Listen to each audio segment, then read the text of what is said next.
Welcome to Football Legend Stories. Today, we continue following the story of Messi. In 2007, Lionel Messi turned 20 years old. At La Masia, people often said that a 20-year-old player was only just learning how to stand firmly in professional football. But Messi, someone who rarely said more than 2 sentences a day, was pulling all of Barcelona straight into a new era. At that moment, in Madrid, another star was rising, Cristiano Ronaldo. If Messi was a quiet river that nothing could stop, Ronaldo was a powerful wind sweeping through every limit. Messi played by instinct, while Ronaldo played with iron determination. Messi was the softness of art, Ronaldo was the sharp edge of a perfect machine. And then destiny placed them under the same sky. On March 10, 2007, Camp Nou opened its gates to welcome Real Madrid, and El Clásico never needed invitations, it naturally drew the whole world in. But that day was even more special. Messi started, 20 years old, wearing the number 19 shirt. Ronaldinho looked at him and smiled. "Kid, today is the day you grow up." No one knew that sentence would become a prophecy. Real Madrid scored first, then Barcelona equalized, and then Real scored again. Camp Nou felt suffocated. Rijkaard stood on the sideline, his tall figure slightly bent from worry. Barcelona's defense was exhausted, their attack confused. Ronaldinho was tightly marked. Deco couldn't find rhythm. Only one player moved as if pressure didn't exist, Messi.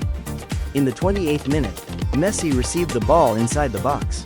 A Real defender closed in, but Messi shifted the ball with his left foot, turned at a tiny angle only he could see, and fired it sharply into the far corner. 1-1. But Real was never easy to subdue. They scored again. Messi looked at the bright scoreboard, 1-2. He said nothing, showed nothing. He simply picked up the ball and ran back to midfield. And then, minute 42. Ronaldinho carried the ball to the left and crossed it into the penalty area. The ball bounced out. Messi rushed in like a small gust of wind and struck it with his left foot before it touched the ground a second time. 2-2. Camp Nou exploded. But destiny wasn't done yet. In the 88th minute, Real Madrid took the lead again, 3-2. A thunderclap seemed to fall onto Camp Nou. Fans began to stand up and leave early. They believed Barcelona had lost. They believed everything was over. But Messi didn't believe it. In the 90th minute, Barcelona attacked in desperation. The ball reached Messi on the right side of the penalty area. 3 Real defenders stood in front of him, but Messi didn't hesitate. He pushed the ball with his left foot, just a tiny touch. So small and light it seemed almost meaningless, yet it was enough to separate him from the first 2 defenders. Then he cut inside, turning past Cannavaro, the reigning Ballon d'Or winner. Camp Nou stopped breathing. Messi unleashed a left-footed shot. The ball flew into the far corner, fast like a ray of light slicing through the night. 3-3. Camp Nou exploded as if it shattered into pieces. Spanish commentators screamed until their voices broke. "Messi, Messi, Messi." Ronaldinho hugged Messi from behind, lifting him up as if lifting a little younger brother. Rijkaard stood nearby, smiling gently for the first time, like someone who had just placed the first stone of a monument. Messi was 20 years old. He had just scored the first hat-trick of his career, in an El Clásico, against Real Madrid, and became the youngest player in history to do so. That night, Barcelona newspapers wrote, "A star has been born, not in Argentina, not in La Masia, but right here at Camp Nou," when the clock struck the 90th minute. As for Messi, when he walked into the dressing room, he awkwardly sat down on his seat. Ronaldinho patted him on the shoulder. "Do you know what you just did today?" Messi shook his head. Ronaldinho smiled. "You just announced to the whole world that Barca has a new king." Messi blushed and lowered his head. He never thought he would be the king of anywhere. He just wanted to play football. But from that day on, El Clásico was no longer simply a match between Barcelona and Real Madrid. It became the stage of Messi and Ronaldo, 2 parallel lines that somehow always met at the center of the football universe. And the world would never be peaceful again. The summer of 2008 shook Barcelona. Ronaldinho left, Deco left, Rijkaard parted ways with the club. Camp Nou felt like a lamp that had just lost its flame. And in that chaos, Barcelona appointed a man many called crazy, Pep Guardiola. the young coach who had only led the B team for 1 year. The day Pep walked into the press conference, he was thin, his eyes bright and serious, wearing a simple suit like a high school teacher. But his voice was blazing. We will run until our hearts feel like breaking. We will make football beautiful again. Barcelona will become Barcelona once more. No one noticed that when Pep said those words.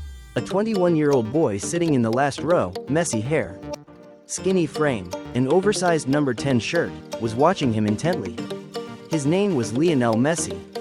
Pep knew from the very beginning. The future Barca would be built around Messi, or it would be nothing.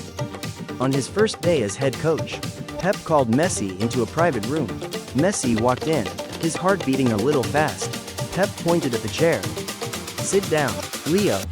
That moment felt like the meeting of two currents of destiny. Pep opened his laptop and played a short video, Messi's dribbles, Messi's shots, Messi's assists. Then he said the one sentence Messi would never forget.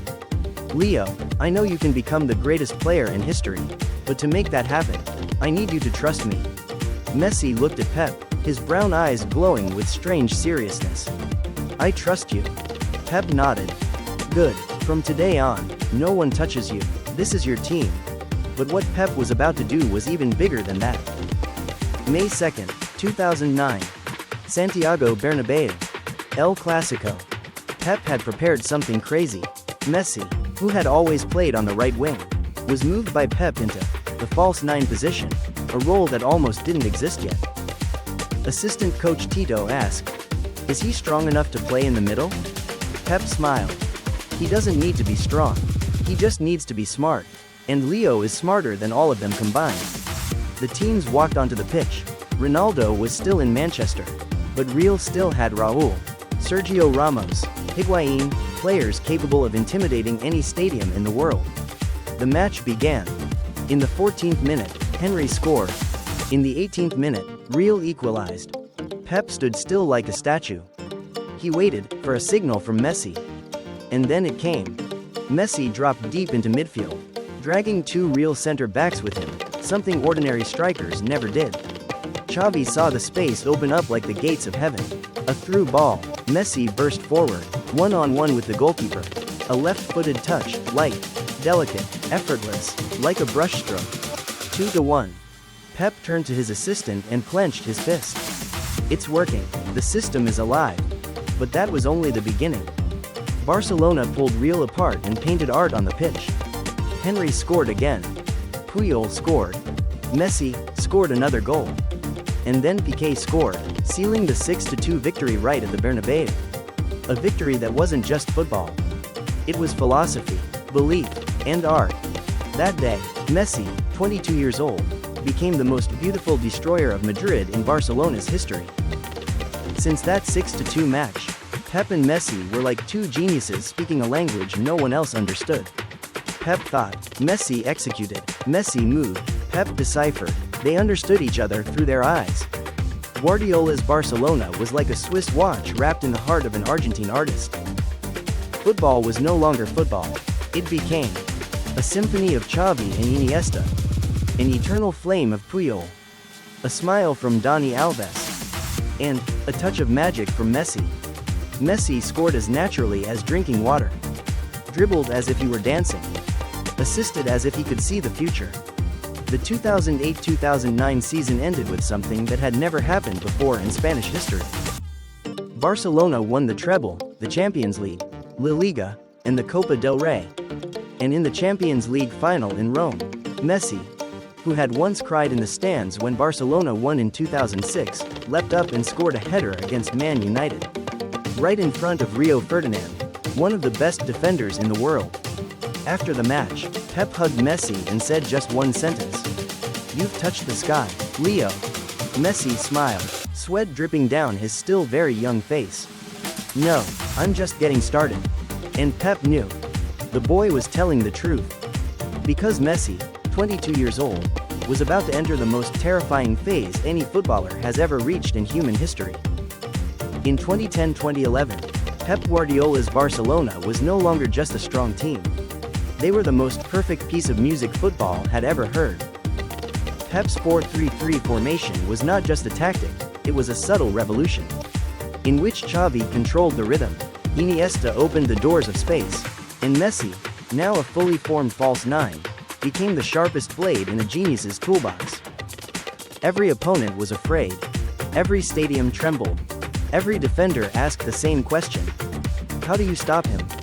But no one ever found the answer. April 27, 2011. Bernabéu. Champions League semifinal. The match was tense like a stretched string.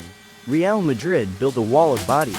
With Pepe, Ramos, Carvalho, Marcelo, the match was ugly, suffocating, full of controversy, and the world watched Pep and Mourinho duel like ancient generals on a battlefield.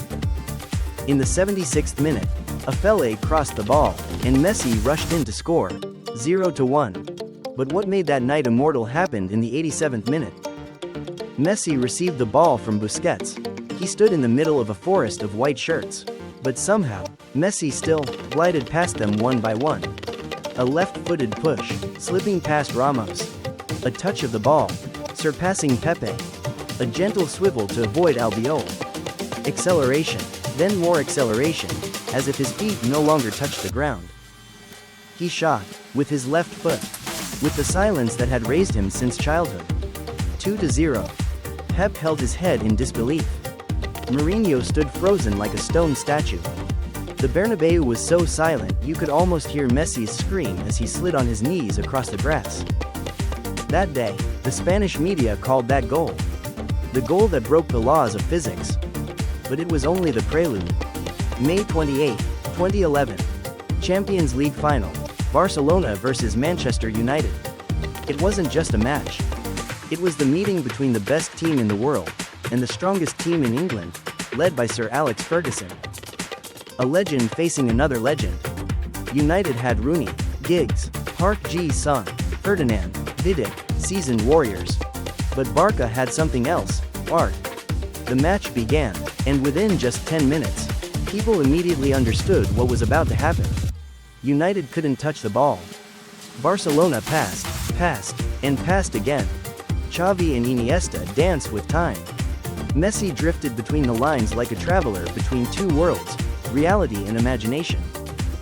In the 54th minute, Messi received the ball outside the box. No one thought he would shoot, because Messi usually dribbled or combined. But that day, he chose something different. He stopped, looked at goalkeeper Van der Sar, looked at the tiny gap of light between two defenders, then unleashed a left-footed shot, low, powerful, precise as if it had been programmed. 2-1 for Barcelona. Wembley shook. Sir Alex stood frozen. Pep turned his back, hiding his face in his hands. Because he knew. That was the moment Messi surpassed every limit he had ever had. Messi ran toward the stands, arms spread wide as if he wanted to embrace the whole world. But in truth, it was the world that wanted to embrace him. After the match, Sir Alex Ferguson, the man usually cold as steel, said in the press conference, "I've never seen anyone do thus what Messi did today. He is not a player. He is the space between players. So brilliant that the opponent had to admit defeat. So brilliant that the English press wrote, Messi turned Manchester United into artists watching their own stage." Pep sat by the touchline, holding his head, smiling as if he were crying. "Coaching Messi is the greatest blessing of my life. I only opened the door, and he walked through it and created the sky behind him." That season, Messi scored 53 goals, provided more than 25 assists.